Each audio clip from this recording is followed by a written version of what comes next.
Welcome, WBP stars. My name is Kenny Friederichs from restaurant Latour in Grand Hotel Huis Ter Duin, Noordwijk in the Netherlands.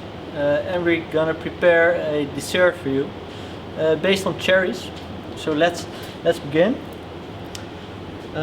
First of all, we made a mousse of the cherries and we glazed it with a glaze of the cherries.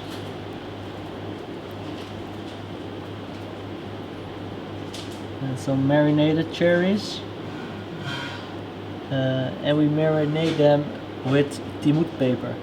It's a pepper from Nepal.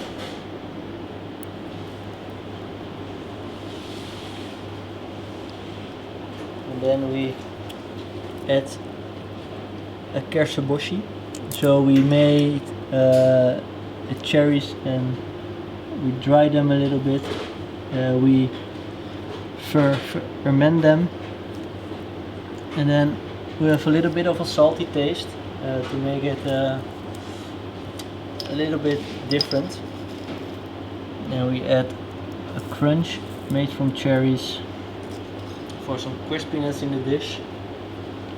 We've made an oil of fig leaf, and also the plate is inspired by the fig leaf.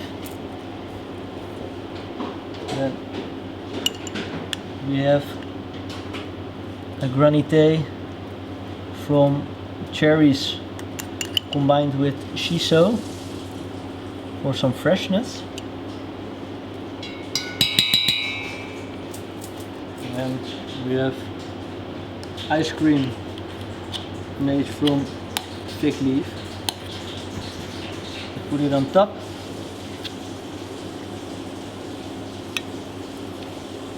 This is the way we serve it to our guests. And on the table we put some timut paper on top. We put it on the ice cream to give it a nice taste. And it's very funny to put some pepper on the dessert, of course. So WBP stars, this is our dessert in the menu. Hope to see you soon in restaurant Latour. Welcome back in the restaurant. It's the season of the cherries, the Dutch cherries. And then I always think about this wine. This is coming from the Mark, middle of Italy. It's a blend of the fruit from the juice from the cherries, Italian cherries, in combination with the grape Sangiovese and Montepulciano. Yes, it is sweet, but very important also with the dish is the freshness of the wine.